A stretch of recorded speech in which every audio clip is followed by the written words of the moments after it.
ሰላም የቻናሌ ቤተሰቦች፣ ለድምጽ መቀየሩ በጉንፋን ምክንያት ስለሆነ ይቅርታ ጠይቃለሁ። የኢራኑ መንፈሳዊ መሪ አያቶላ ሙጅታባ ኻሜኒ ለሕክምና በሚስጥር ወደ ሞስኮ ሄደዋል የሚል ወሬ ተሰማ።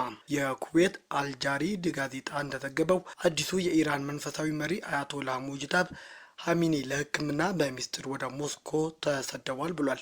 ኻሜኒ በየካቲት 1 በአሜሪካና በእስራኤል ጥቃት የደረሰባቸው ሲሆን በኢራን ውስጥ ቀጣይነት ያለው የአየር ድብደባ በመኖሩ አስፈላጊው ሕክምና ለማግኘት ነው ወደ ሞስኮ ያቀኑት። እንደ ምንጩ ገለጻ የሩሲያ ፕሬዝዳንት ቭላዲሚር ፑቲን ለኢራን ፕሬዝዳንት መሱድ ፔዜሽኪያን ባቀረቡት ሀሳብ መሰረት ኻሜኒ በሩሲያ ወታደራዊ አውሮፕላን ተወስደው የቀዶ ጥገና ተደርጎላቸዋል። በአሁኑ ወቅት በሩሲያ ፕሬዝዳንታዊ ግቢ ውስጥ በሚገኝ የግል ሆስፒታል በማገገም ላይ ናቸው ብሏል። የኢራን የደህንነት አካላት የመሪው ቦታ ዶክተሮችን በመከታተል እንዳይታወቅ በመስጋታቸው ሕክምናው ሩሲያ እንዲቀጥል ወስነዋል። እስራኤል በበኩሏ ስለ ኻሜኒ ሁኔታ መረጃ እንዳላት ብታመለክትም ከኢራን መውጣታቸው በተመለከተ ያረጋገጥኩት ነገር የለም ብላለች።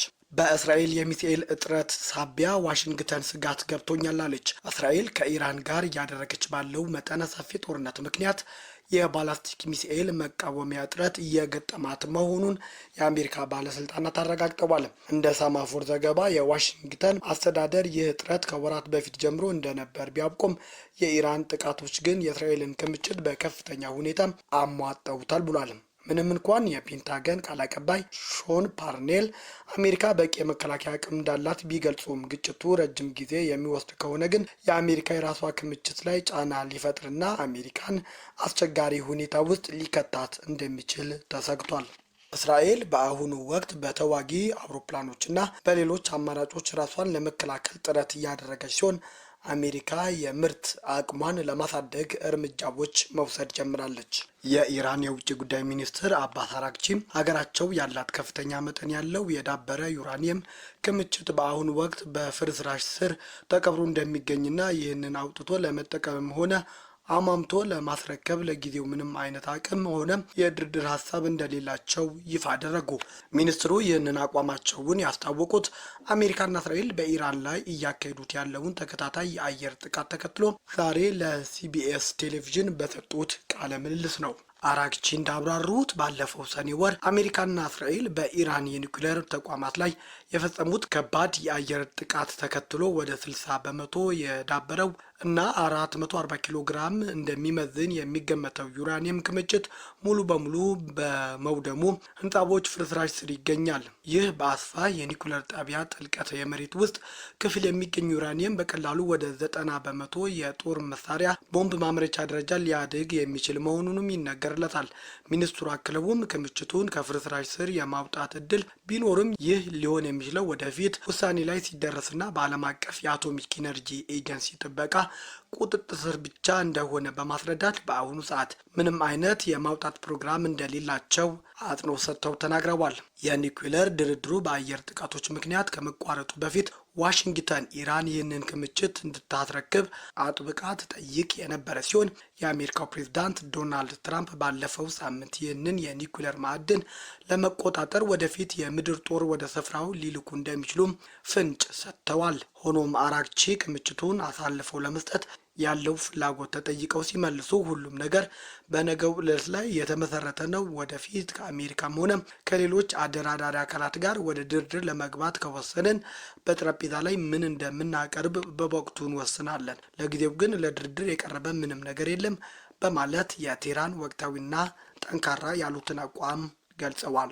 የቀድሞ የኢራን ጠቅላይ መሪ አያቶላ አሊ ኻሜኒ ልጃቸውን እርሳቸውን ተክቶ ስልጣን እንዲይዝ የማድረግ ሀሳብ ላይ ጥርጣሬ እንደነበራቸው የአሜሪካ የስለላ መረጃ ማሳየቱን የቢቢሲ አጋር የሆነው ሲኤንቢሲ ኒውስ ዘገበ። ይህንን የሚገልጸው የስለላ መረጃ ለፕሬዝዳንት ዶናልድ ትራምፕና በዙሪያቸው ላሉ ጥቂት ሰዎች እንደቀረበም ምንጮቹ መናገራቸው ዜና ጣቢያው ዘግቧል። የቀድሞ አያቶላ ልጃቸው ሙጅታባ ኻሜኒ ብሩህ ጭንቅላት አለው የሚባል ባለመሆኑ እንዲህ ለመሪነት ብቁ የሆነ ሰው ተደርጎ ባለመታየቱ ስልጣኑ እንዳይረከብ ስጋት እንደነበራቸው የአሜሪካ ስለላ ትንተና አመልክቷል ተብሏል። በተጨማሪም አባት ለልጃቸው የግል ሕይወቱ ውስጥ ስላለው ችግር ያውቁ እንደነበር መረጃዎች እንዳሳየም ምንጮቹ ተናግረዋል። አያቶላ አሊ ሀሚኒ አሜሪካና እስራኤል በከፈቱት ጥቃት መገደላቸውን ተከትሎ ከሳምንት በፊት ልጃቸው ወደ ስልጣን መምጣቱ ይታወቃል። አዲሱ ጠቅላይ መሪ በዚህ ሳምንት የሰጡት የመጀመሪያ መግለጫቸው በአገሪቱ ቴሌቪዥን ቢነበብም ስልጣኑ ከተረከቡ ወዲህ እስካሁን በምስል ግን አልታዩም። ሞጅታብ ሳይጎዱ አልቀረም የሚሉ መረጃዎችም በተደጋጋሚ እየወጣ ነው። አሁን ደግሞ ወደ ሩሲያ ለሕክምና ሳይሄዱ እንዳልቀረም እየተዘገበ ነው። የኢራን የውጭ ጉዳይ ሚኒስቴር አባስ አራግቺ ግን ጠቅላይ መሪው ጥሩ ጤንነት ላይ እንደሚገኝና ሁኔታው ሙሉ በሙሉ እየተቆጣጠሩ መሆኑን በዛሬው ዕለት ተናግረዋል። በእስራኤል ላይ በደረሰ ጥቃት 108 ሰዎች ሳይጎዱ እንዳልቀረ ተነገረ። የእስራኤል ጤና ሚኒስቴር ባለፉት 24 ሰዓት ውስጥ በተፈጸመ ጥቃቶች ምክንያት 108 ሰዎች ጉዳት ደርሶባቸው ወደ ሆስፒታል መግባታቸውን እወቁት ብሏል። እንደ ሚኒስቴሩ ገለጻ ከቆሰሉ ሰዎች ውስጥ 96 ያህሉ የደረሰባቸው ጉዳት አነስተኛ ነው። መጠነኛ ጉዳት ደርሶባቸዋል የተባሉት 2 ሲሆኑ 9 ደግሞ አሁንም ሕክምና እየተከታተሉ እንደሆነ ተገልጿል። እስራኤል ከአሜሪካ ጋር ሆና ኢራን ላይ ጥቃት ከከፈተች ጊዜ አንስቶ 3195 ሰዎች ጉዳት ደርሶባቸው ወደ ሆስፒታል እንደተወሰዱም ተገልጿል። 81 ሰዎች ደግሞ አሁንም ሕክምና ላይ ናቸው። በኢራንና ሂዝቦላ ጥቃት ምንም ያህል ሰዎች እንደተጎዱ የሀገሪቱ ጤና ሚኒስቴር እስካሁን ድረስ ግን በይፋ የገለጸው ነገር የለም።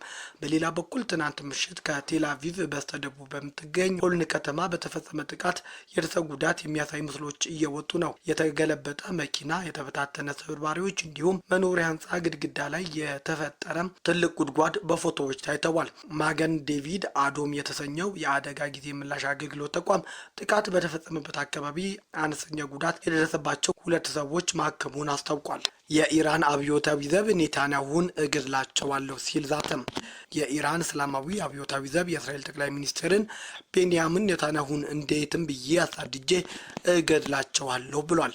የኢራን መንግስት የሚያስተዳድራቸው መገናኛ ብዙኃን እንደዘገቡት የአገሪቱ ጦር ባደረጋቸው 52ኛ ዙር ጥቃት በእስራኤል ያሉ ኢላማዎች እንዲሁም በቀጠናው የሚገኙ የአሜሪካ ጦር ሰፈሮች ተጎድተዋል። አብዮታዊ ዘቡ ባወጣው መግለጫ ጽዮናዊው ወንጀለኛ ጠቅላይ ሚኒስቴር አሁን በህይወት ካለ እርሱ ለማደንና ለመግደል በሙሉ ኃይላችን እንቀጥላለን ማለቱን የዜና ወኪሉ አሶሺየትድ ፕሬስ ዘግቧል። ይህ በእንዲህ እንዳለ በኢራን ኡሪማ ከተማ ውስጥ ለእስራኤል ወታደራዊና የፖሊስ እንዲሁም ሌሎች የደህንነት መረጃዎች በማቀበል የተጠረጠሩ 20 ሰዎች በቁጥጥር ስር ውለዋል። ለኢራን እስላማዊ አብዮታዊ ዘብ ቅርብ የሆነ ታሲም እንደዘገበው ከእስራኤል ጋር ትስስር ያላቸው አካሎች ላይ እርምጃ የተወሰደ ሲሆን 20 ግለሰቦችም ታስረዋል። ተገድለዋል የተባሉት የእስራኤል ጠቅላይ ሚኒስትር በህይወት አለሁኝ ሲሉ ተናገሩ። የእስራኤል ጠቅላይ ሚኒስትር ቤንያሚን ኔታንያሁ በኢራን ጥቃት ተገድለዋል ተብሎ በማህበራዊ ሚዲያ በስፋት የተሰራጨ የሴራ ጽንሰ ሀሳብ ከሽፏል ሲሉም አዲስ ባወጡ ቪዲዮ ተናግረዋል። በቪዲዮው ላይ ጠቅላይ ሚኒስትር ካፌ ውስጥ ቁጭ ብለው ቡና ሲይዙ በዕብራይስጥ ቋንቋ አንድ ነገር እጅግ አብዝቶ መውደድ ለማሳየት የሚጠቀመውን ዘይቤ በመጠቀም ለቡና እሞታለሁ በማለት ሞተዋል የተባለን ወሬ ዘና ባለ መንገድ አጣጥለውታል። አያይዘውም ለህዝቤና አሁን ባለው ሁኔታ እያሳዩ ላሉት ጥንካሬ እሞትላቸዋለሁ በማለት ለህዝባቸው ያላቸው ወገኝተኝነትን ገልጠዋል። ከዚህ ጋር በተያያዘ ባለፈው ሐሙስ በቴሌቪዥን ያስተላለፉት መግለጫ በአርቲፊሻል ኢንተለጀንስ የተቀነባበረ የሐሰት ቪዲዮ ነው የሚለውና ጸረ እስራኤል በሆነ የማህበራዊ ሚዲያ ገጾች ላይ በአንድ እጃቸው ላይ 6 ጣቶች እንደነበራቸው ተደርጎ የተሰራጨው የፈጠራ ወሬ በተግባር አክሽፈውታል። ኔታንያሁ ሁኔታው እጆቻቸው ከፍ አድርገው በማሳየት በትክክል 10 ጣቶች ብቻ እንዳሏቸው አረጋግጠዋል። ጠቅላይ ሚኒስትሩ ከመልእክታቸው ጎን ለጎን ህዝቡም ረጋ እንዲልም አሳስበዋል። እስራኤላውያን ንጹህ አየር ለመቀበል ከቤታቸው መውጣት እንደሚችሉ፣ ነገር ግን አሁንም ቢሆን የጥንቃቄ እርምጃ በመውሰድ ከመጠለያ ስፍራዎች ብዙም እንዳይርቁ መክረዋል። በተጨማሪ መንግስት በዜጎች እንቅስቃሴ ላይ ጥሎት የነበረው ገደብ በተቻለ መጠን እንደሚያነሳም ቃል ገብተዋል።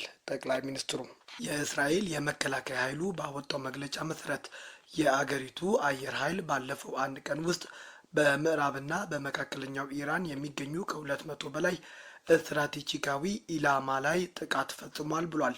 ይህ መጠነ ሰፊ አየር ጥቃት የተከናወነው ማርች 15 ቀን 2026 ሲሆን ወታደራዊ ተቋም የኤፍ 35 ተዋጊ ጀቶች ወደ ኢራን ሲያመሩ የሚያሳይ ምስልንም ይፋ አድርጓል። እንደ እስራኤል የመከላከያ ኃይል ገለጻ ጥቃቱ የተፈጸመባቸው ቦታዎች በኢራን ወታደሮች የሚመሩ የእዝ ማዕከላት፣ የአየር መከላከያ ስርዓቶች እንዲሁም የጦር መሳሪያ ማከማቻና ማምረቻ ተቋማት ያተኮሩ ናቸው። ይህ እርምጃ በቀጠናው እየተባባሰ የመጣውን ወታደራዊ ውጥረት ይበልጥ የሚያሰፋ ሲሆን እስራኤል የኢራንን ወታደራዊ አቅም ለማዳከም ያላትን ቁርጠኝነት የሚያሳይ መሆኑ ተገልጿል።